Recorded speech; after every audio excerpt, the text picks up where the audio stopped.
Aloha, welcome to a special episode, part of the 9th series of the Temple of Surf, the podcast. Today with us from California is Chris Cote, legendary editor, commentator, and author of the Monday Mass podcast.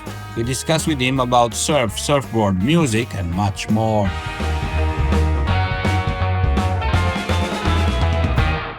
Hi Chris, welcome to the show. Where are you today?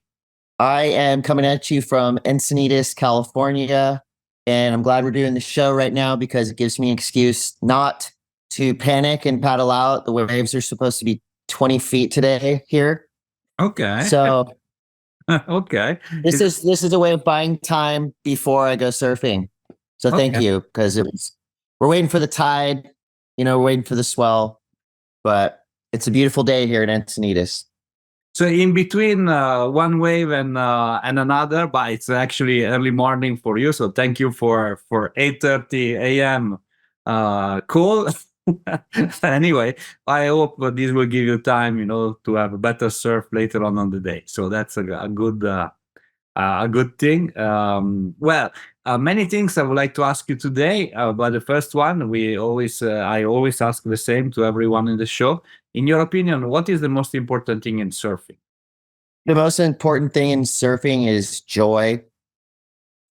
Joy for riding the wave, joy for all the things that come before and after, hanging out in the parking lots, hanging out with your friends, the excitement that you feel before you go surfing, the memories that you create from surfing. I think joy is an underrated virtue of surfing. We talk a lot about how good I surfed or the wave that I messed up or the guy who dropped down me, but I think we need to celebrate more the simplicity that is the whole reason we all started surfing, is because it's joyful, it's fun. And, I think myself included, we could all kind of remember that when we get frustrated or it's crowded or the waves are small. Just remember that this is something that we started because it brought us joy. Yeah. So let's try to be grateful for that. Definitely, there is a lot to be grateful for. Obviously, in surfing, first Mother Nature that gave us the waves and many other many other things, but also like the people that we meet through surfing, right? Because those people become most of the cases good friends or people we can relate with to, and it's nice, it's nice to have that community around us, isn't it? Definitely. I mean, it's kind of immediately, I see this in skateboarding as well, but it's immediately at least one thing you have in common. Yeah. If you meet a surfer anywhere in the world, regardless of their skill or how long they've been doing it or how often they do it, you have that one thing in common. So there's immediately a bridge to make a friend. And I think it's, there are millions and millions of surfers in the world now. So you should be able to find one wherever you are.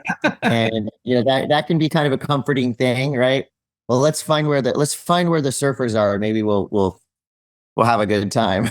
Yeah, it's a law of big probability, right? At least one friend in a million of surfer or more, I think is possible.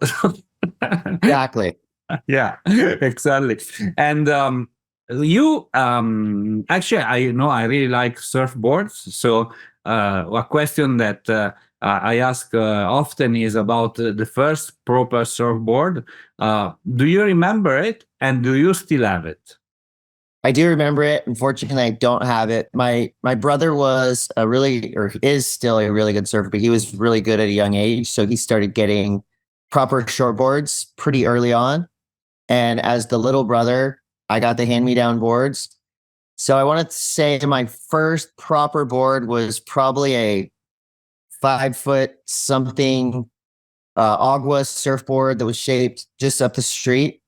I want to say most likely a twin fin, but I'm not 100% certain. I just remember getting a good board from my brother, a hand-me-down, and it took me a little while to really get into it. But I do remember borrowing that board, and I did a little turn on a wave, little tiny wave, and I did a turn. I go, all right, that's it. This is my board now. And yeah, he never got it back. And I really wish I knew where it was. Hopefully it still exists somewhere. This was probably in the early 80s. So you can imagine it was just a short, stumpy little, probably twin fin. But it was an Agua surfboards. It was made in my neighborhood. And hopefully it's still out there somewhere. Hopefully, yes. Yeah. We wish to all the boards to have a long life or to die in the middle of the ocean and no, except the pollution, but Yeah.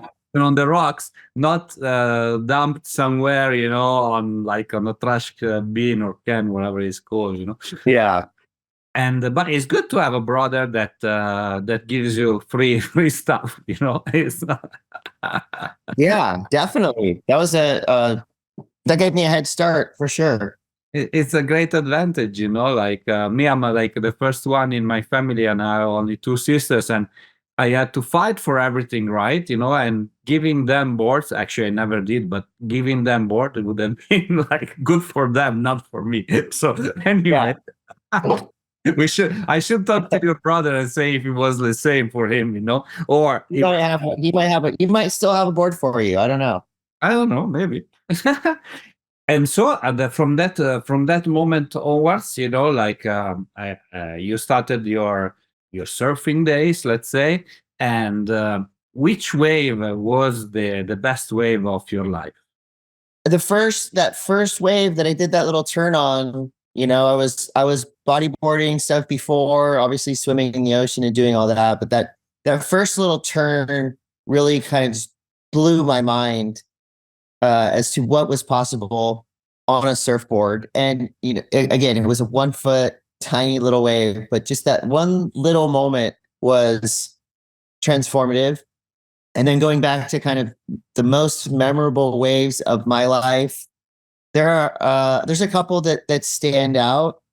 I had a wave in Hostegor that for me was a bigger wave that I wasn't really used to riding, and I somehow got it out of this wild crowd of pros, and it was a scene down there, and it was a right, and I didn't really do much, but I just always remember riding that wave from the outside all the way to the beach, coming up on the beach. There's nude sunbathers. It's a beautiful day in Hostegor. And that just kind of made me feel like I was doing something on an international level, it just had a really special memory. There was a wave at Honolulu Bay, and these are rights, which I'm a goofy foot, I should be talking about lefts, but one wave at Honolulu Bay that I caught in the crowd, and it was at sunset.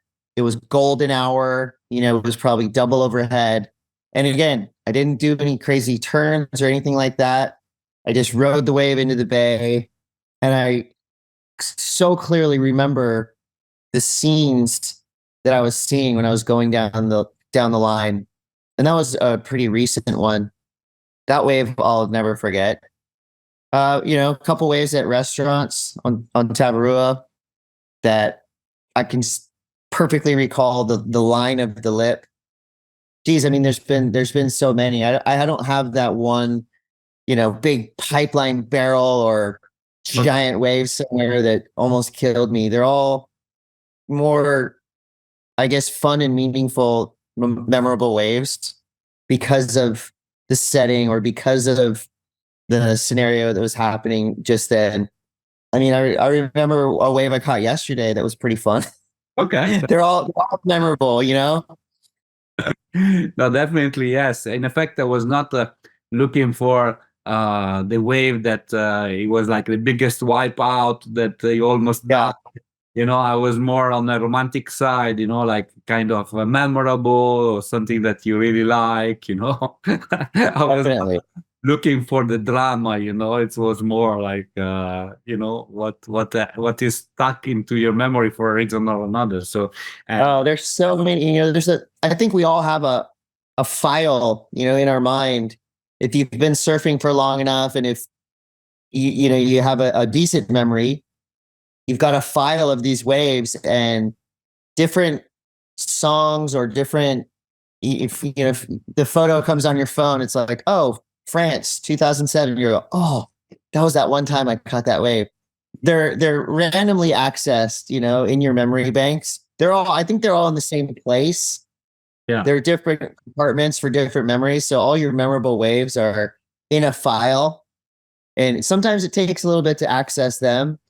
But I feel like if it was locked in there, it's always going to be in there. Of And course. just when you asked that, about 50 of them kind of came through the files. Those are just the ones that I happened to grab. Yes, and maybe now you will think about other ones. I'm going to be thinking about that all day. Okay, that's cool. So in Hawaii or Osagor, you were there like for work, or you were there like in holiday? I was there for work. I think both of those specific examples, it's actually been very rare that I go on a surf trip just with friends or just for myself. There's probably been 8 or 9 of those in my whole life.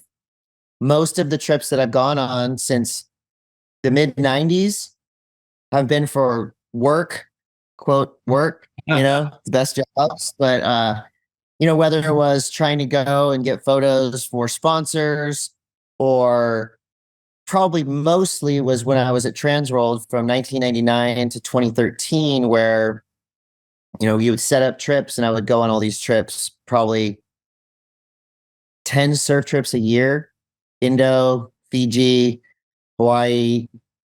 And trust me, I did not take any of those trips for granted. But those were all kind of, they were work trips. So it was always a bonus if I got to surf a lot on those trips, which I did. So yeah, I mean, most all of my surf trips have been also work trips, which is a great thing because technically I was getting paid to surf. Yeah, So that's pretty nice. I had to come back with something, but doesn't happen doesn't happen to all of us, right? To put our passion and our work and being able to surf for free while we are paid.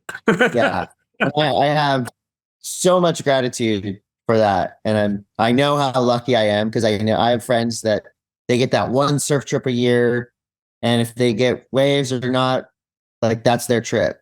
And so I really am appreciative of all those trips in the past and whatever comes in the future.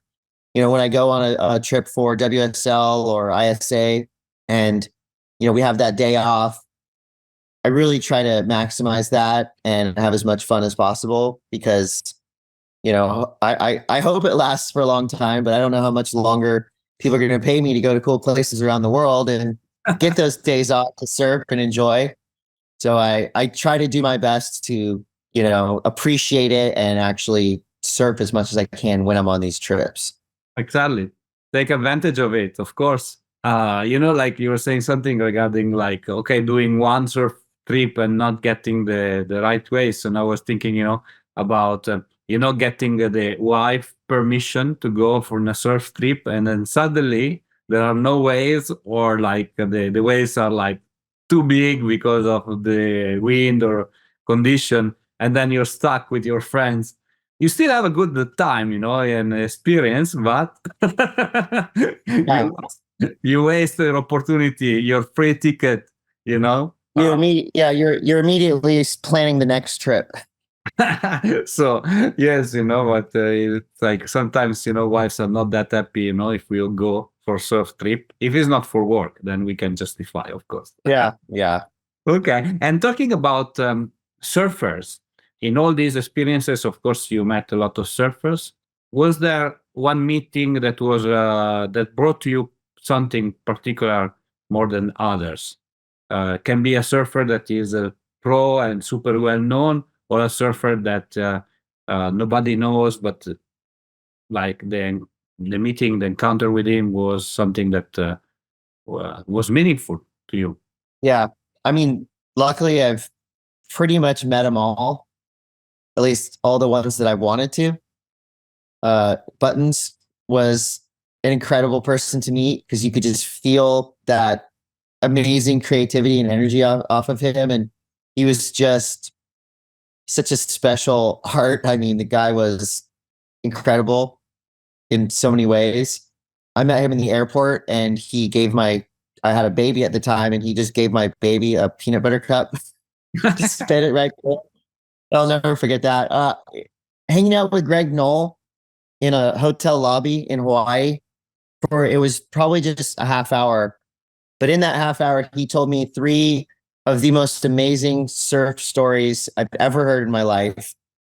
And I was just in awe looking at him. He's telling me these stories, and they're just coming so easily. And I go, God, I would love to just go into his mind and watch these memory movies of his. Hmm. That stayed with me for a while, because I'm just going, this man has lived, and I can't even kind of retell these stories. They were just that good.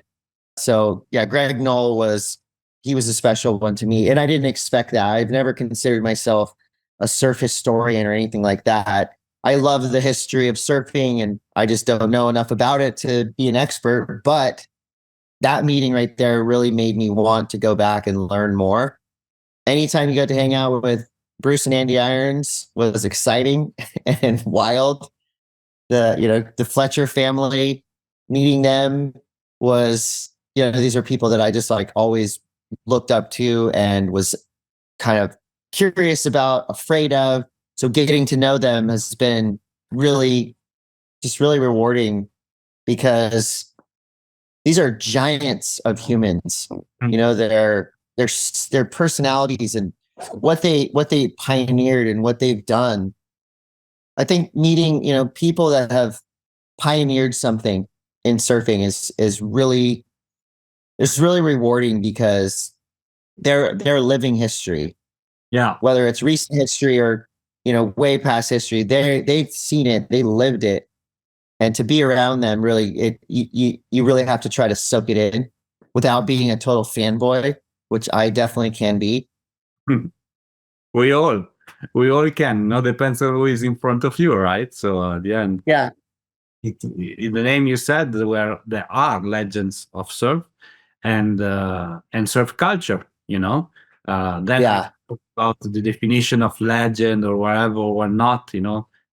What I said always, like I was blessed enough to talk with Greg Knoll as well for a podcast episode. I don't know if you heard it, and I had maybe 40 minutes of his time, but I wanted 40 hours, right? Because Yeah.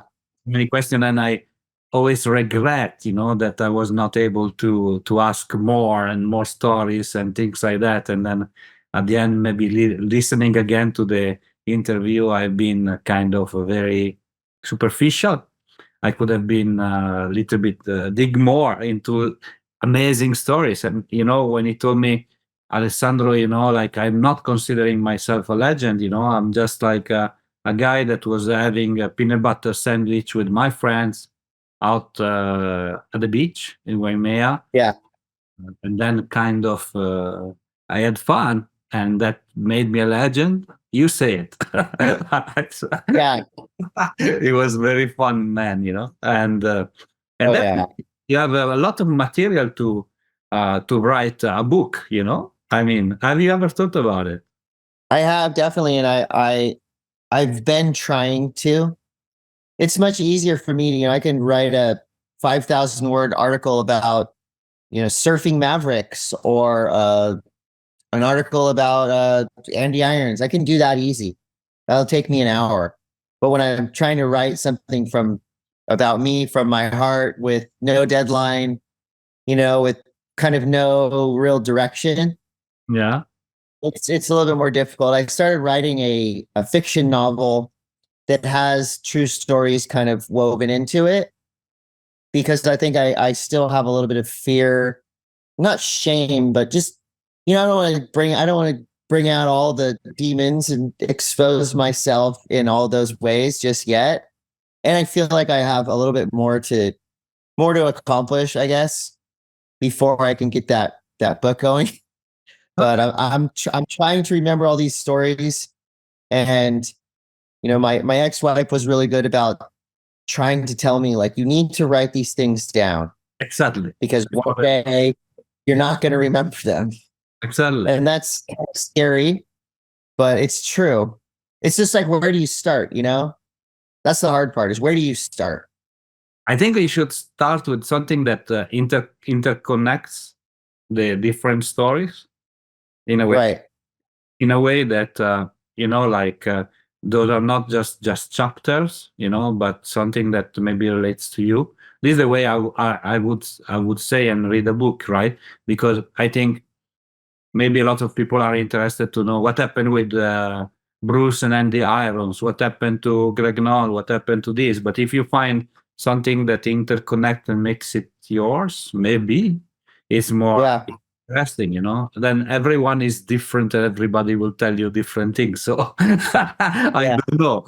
Though you have to write them down. Yeah, absolutely. I agree with your ex-wife. It's like it's and then rereading back the stories, maybe you will find them different. Definitely. Yeah. And it's an ego thing. Like, I want to do it, but then I go, nobody cares about this. Nobody wants to read my crap. And you go back and forth, and I just need to do it. Like a lot of things, I just got to do it. Bias in the to-do list, right? Yes. But writer writes. Exactly. But at the same time, if I listen to what you're saying about the book and I translate this into the podcast, where basically you are out there on a weekly basis, the two things kind of, from one side, like, you want to create a perfect thing, perfect book, perfect product. And the other side, you are there like every week with a story, fun stuff, and kind of improvised. I don't know if you have an agenda in your podcast, the Monday Mess, or not, but it looks very genuine. So I guess you improvise. Yeah. So we have the two things we have bullet points. Yeah, we have bullet points. So I guess that could be, you could kind of take that and try to do that with a book or a big writing project. So for our podcast, right, it's just some news bits: surf, skate, snow.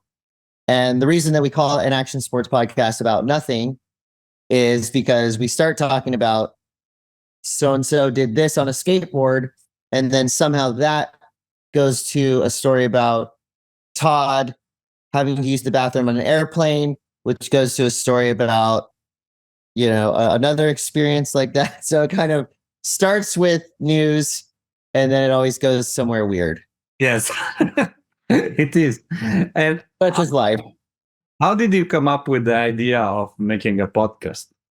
It was something that you were looking to, or something that came like just simply one day you just like put a microphone in front of you and the idea kind of started because I wanted to stay sharp between events, between commentating.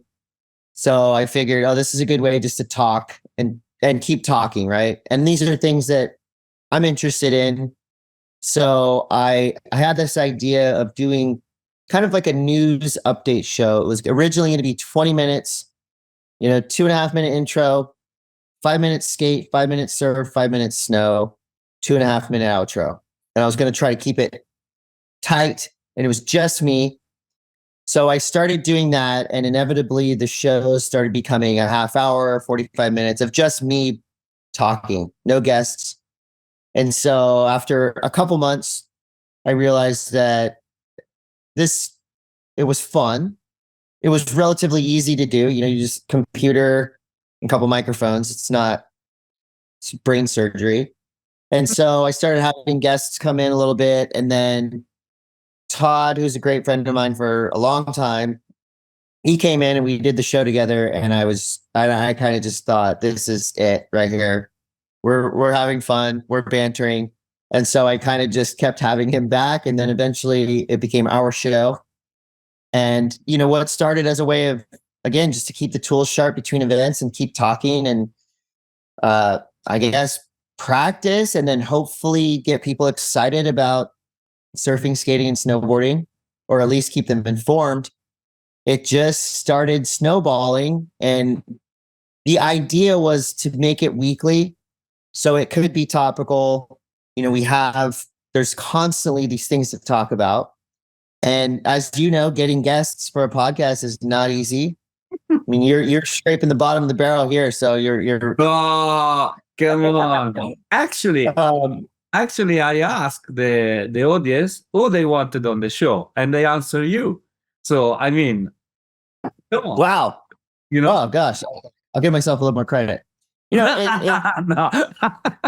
it started for fun. It started because I thought podcasting was interesting in kind of a new world, a pretty easy way to get out there without a huge budget. It's something that you could do it yourself. As you know, you're sitting in your room right now. You can do it yourself, and I kind of just fumbled around and learned how to do it as I went on, and now it's become at least a piece of how I pay rent and how I go to events and stuff now.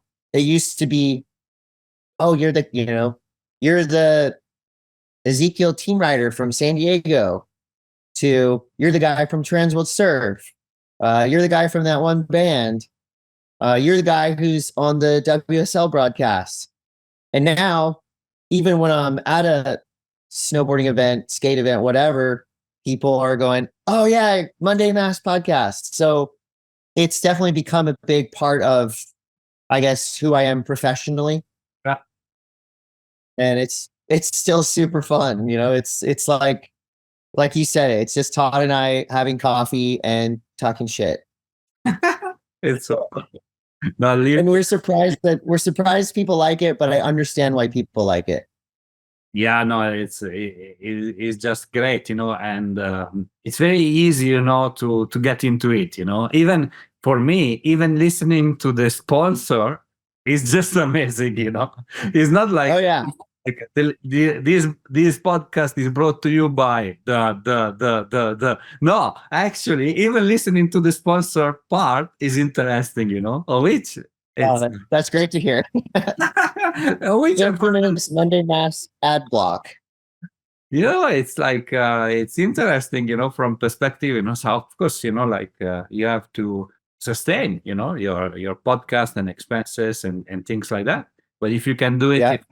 in a fun way or interactive way, is even better, because people do not skip or get like bored by that. In effect, is I think that's the one of the plus of the podcast is the fact that it's very smooth to hear, and it's definitely a great product. And if you tell me Yeah. that people start to tell you, you are also for the podcast, means that he has a good how do you call it?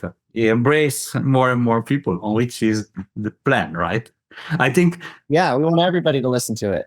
exactly, having conversation and drinks or coffee with your friend is good. At a certain point, you want also Yeah. people to listen to you, right? Totally. After an hour and a half of Todd and I just talking about who knows what, sometimes you end the podcast, you hit stop, and then you just look at him and we look at each other and we're like, what the hell did we just talk about? And then we just release it. It's because it happened. And it's all live. So it's good. It's good because beyond us having fun and hopefully entertaining people, it's also keeping us sharp and it's keeping us informed. It forces me to do an around the horn and scour the internet on early Monday morning. I get online and I just try to kind of put this thing together of all of these happenings. And so it keeps me on kind of the cutting edge of what's happening now. I'd like to be even deeper in that because there is so much happening and there's so many layers to all these things that we kind of crack into the top layer, but it definitely helps us stay informed. So it's double, right? We get to be informed and then we get to share that information with people, and hopefully they laugh while they hear it and maybe they learn something through the show. Exactly. And so on top of that, your job is to commentate like events, and so you have always to have different news, or information to to attract audience, or to keep their attention, right? So as you said, Yeah. you always updated on what's going on, and then more relevant, I guess. Yeah. And I think, I think myself and Todd, we both lead pretty interesting lives, and we have funny things happen to us. We have cool jobs. We find ourselves in awkward situations a lot. And so it's nice to be able to tell those stories, and hopefully it's aspirational or inspirational to some people out there.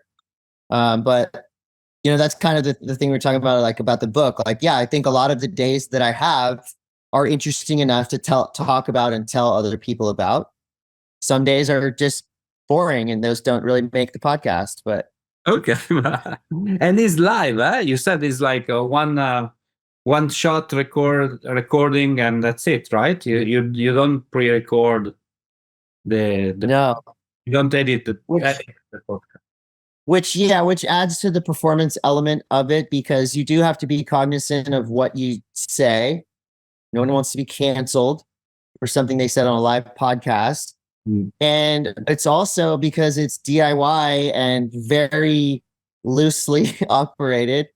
We don't have the technology to have switching cameras and editing. And honestly, when I record an hour and a half of video, I use my son's iPad to record it live on YouTube.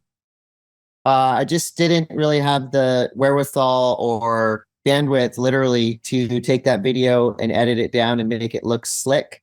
So we just put it out there, warts and all, and it's just kind of become it's become kind of a signature of the podcast. It's very amateur, but there's a certain charm to that I think people appreciate.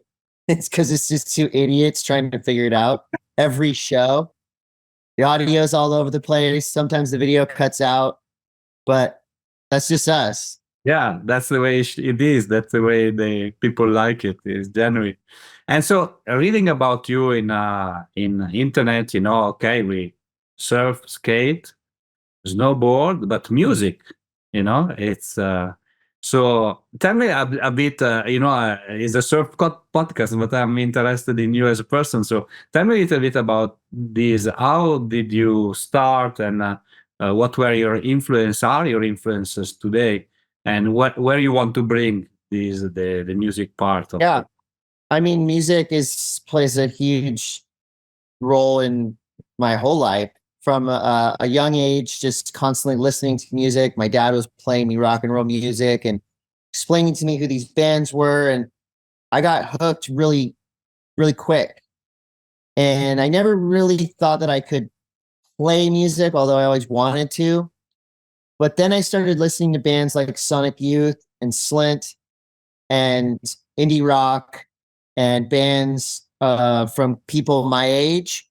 And I realized that if you have a passion for it and you want to do it, anyone can do it. And so I just started getting guitars and drum sets and banging around on them as much as I could, and eventually started playing things that I kind of thought, oh, that sounds cool to me. Probably didn't sound cool to many other people, but the first band that I was in was actually a band started as kind of a dare. I was working for a band, and I would always give them crap because I didn't think their music was great. Okay. And they would say, well, what's your band? And I said, I have this band, Cut You Up, and we're awesome. But I didn't have a band. I just made it up. And then they challenged me to play a show opening for them. And so I said yes. And so I put a band together with some friends, and we just kind of made it happen. And that was in the that was in the late 90s as well. So ever since then I've been in bands. I play solo, I play bass, I play guitar, some piano, drums, all these things not well. Okay. I don't know very many other people's songs. I have limitations in my technical ability that kind of keeps my sound in a certain area. Okay. But it's therapy to me. It feels so good. And it's addicting when you actually start playing in front of people, because you'll play a show and people will be into it. They'll be dancing and you'll go, oh my God, that's the best feeling in the world. I can't wait for the next one. You play the next one. There's nobody there. It's horrible. It's just you and your band. And you get something from it every time. Humility, ego stroke. And it's an art form that is just, it's loud, it's living, and I'll never stop. I love it as much as I love surfing. I love it as much as I love skating. It's just kind of a real part of me. And I don't dare call myself a musician, Yeah. even though I've been playing music for 30 years or something, because I think calling yourself a musician is that holds weight to it. I play music. I love playing music, but I wouldn't call myself a musician. Okay. Yeah. I could call myself an artist. It's a performance art. Yeah, definitely. But even that sounds corny, huh? I'm an artist. No, it's okay. The definition of art is very, very vast, right? Yeah. Everybody can be an artist. So music is everything. It's that's the link, right? That's the connection. Are you able to play all those vinyls? Or this? I try. It is true that everything sounds better on vinyl. Yes, everything is better on vinyls. Though what I find difficult is like to listen to all the vinyls because they are all like that, right? And so you have to go and pick and choose. And sometimes you have a great one, but are kind of hidden because I mean, most of the music I listen to is on my phone, right? Spotify, all that stuff. It's so easy. But there's something about, when you give yourself that time, right? All right, I have a half hour. I'm going to sit down and listen to some records. And it forces you to actually sit and listen because you've got to flip the record. You've got to put it on a certain song. So that's another form of meditation. Yeah, I agree with you. And you write your own lyrics or no? Yeah, I write a lot. I actually write a lot of lyrics, poems, lyrics. I kind of have a notebook with me always, but then, the phone, the notes are filled with the most random things ever. Well, that's yeah. There's all kinds of weird stuff in there. Because sometimes you write, I guess, you write a song like very, very fast, right? But sometimes you have an idea and then you go back and you take that idea and you mix it with something else, right? That's what I did yesterday. Okay. I wrote a song when I was in Japan. It was called Tokyo Tinder. Okay. And then I kind of felt like it was going in a weird direction, but then it came back around because I had this other song called Red Eye from Rio. Okay.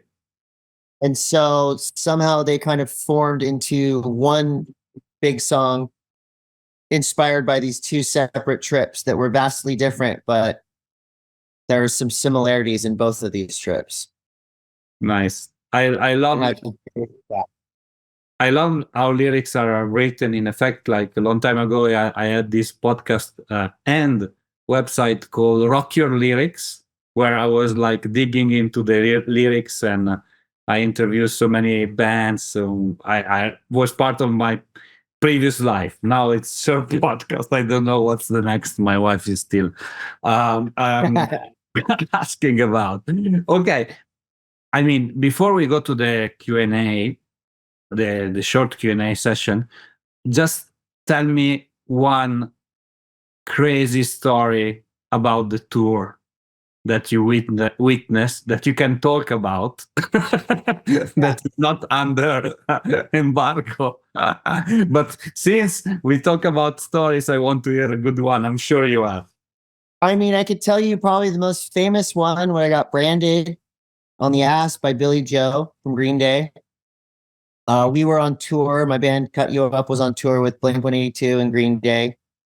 And we were making a documentary about the tour, about this little band that no one ever heard of. 4 crazy guys in the band. Basically, they thought we were going to ruin the whole tour, but they let us come anyway. Okay. Halfway through, we were in Canada, and at this point, I was really leaning into being a lunatic in a rock and roll band. Okay. And so I was up for whatever, down for anything, up for whatever.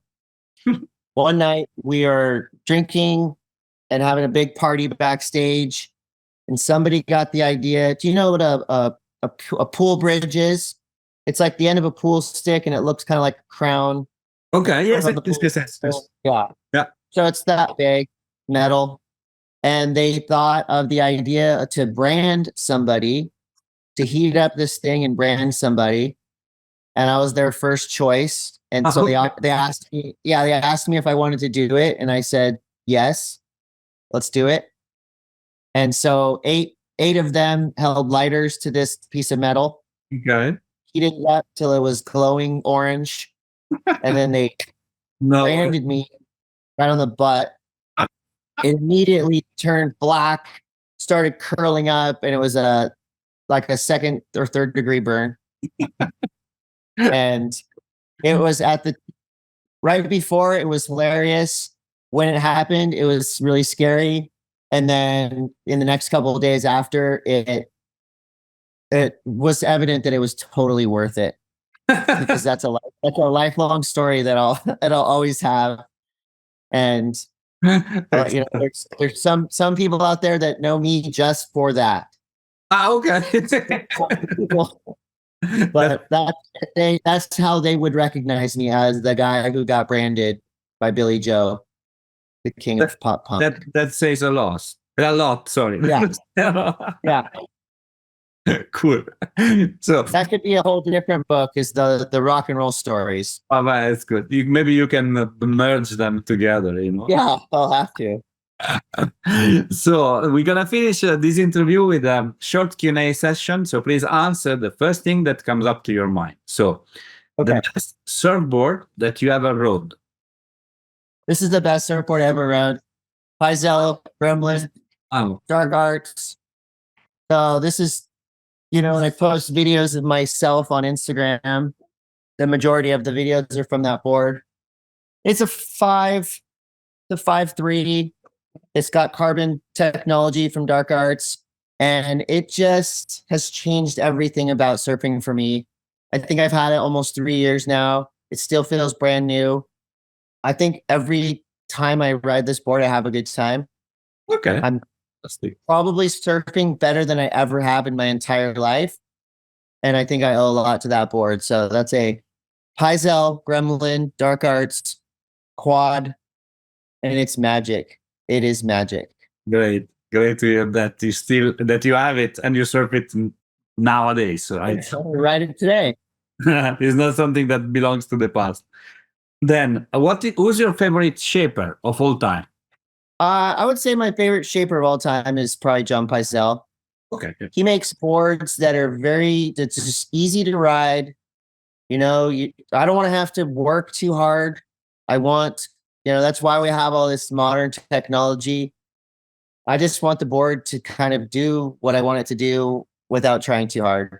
Yeah. And, I've ridden all the boards, every big shaper, and I feel like there's a certain style of shaper for every type of surfer. So one guy is going to rip on a sharp eye. One guy is going to rip on a Channel Islands, but they might not cross over. And maybe I just haven't ridden the board for me from the other people. And I've had great boards from all types of shapers, but I just feel like Paizel fits the surfing that I want to do. Definitely. So, and he's also a great guy too, So I had the opportunity. He's also a great guy. So yeah, it's funny. Yeah, exactly. Personal question: your favorite song? Oh, my favorite song. I mean, well, obviously, it changes every single day, but my favorite song today, I'm going to say Steely Dan, Green Earrings. Okay. That's what I'm going to say for today. Favorite surf spot? Favorite surf spot is, I would say my favorite normal day-to-day surf spot is Seaside Reef down It's a couple miles that way. But I have a beach right here that I grew up surfing. It's called Stone Steps. Okay. And it's the worst wave, but it's our worst wave. Okay. Worst wave is like it's better than any wave in Dubai. Definitely. But except it's not as good as Kelly Slater's wave. Let's say that. Yeah, okay.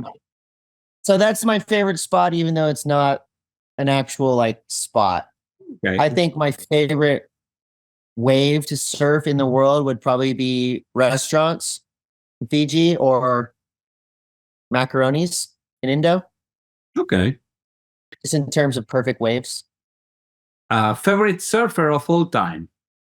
Ooh, favorite surfer of all time. I mean, my brain tells me Aki, but my heart. And don't tell the goofy footers that I said this, but there's something about Tom Curran. We all know it. And if you're goofy foot, you're not supposed to say it, but Tom Curran might be my favorite surfer of all time. I don't think I've ever said that out loud. Oh my God. We try to keep the secret though, Just don't tell me that. Yeah, exactly. It's nice to see Oki and Tom Curran at the same time. It's kind of so you will get in trouble for this one, I'm sure. Ozzy. I love Ozzy Wright. I think Ozzy Wright influenced me in a much bigger way than I realized it until just recently. And that's kind of a random one. Geez, there's so many. I mean, it's the same as a favorite song, right? You like Creed McTaggart. I love watching Creed McTaggart. Joe Parkinson, like it just changes all the time. Yeah, definitely. Katie Simmer. Whoever gets you excited that day or that minute. I agree. I'll watch Katie Simmer's videos and I go, I want to surf like that. I want to do that. And so she was my favorite surfer yesterday, my favorite surfer today. And there is a new one tomorrow for sure. They're all good. They're all great. The last question is a little bit unusual. I ask everyone on the show. I would like to know your best relationship advice. Oh, my best relationship advice is be patient, be grateful for the good things that your partner has to offer. Be honest. I'm learning all of this over and over and over. I'm currently not in a relationship and I'm trying to identify all the reasons why I'm not in a relationship.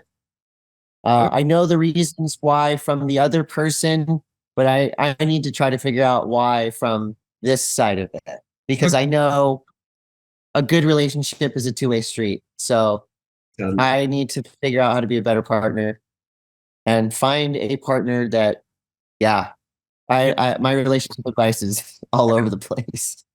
You are in a therapeutic moment, right? So you first fix yourself in order to go for next one, right? I'm rebuilding myself. Find out. Thank you, Chris, for being on the show. I look forward to talk to you very soon. Of course. Thanks for having me.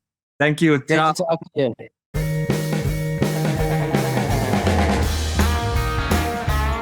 Hi, it's me again. I hope you enjoyed our today's episode. If you want to know more about us, please follow www.thetempleofsurf.com and all our social media.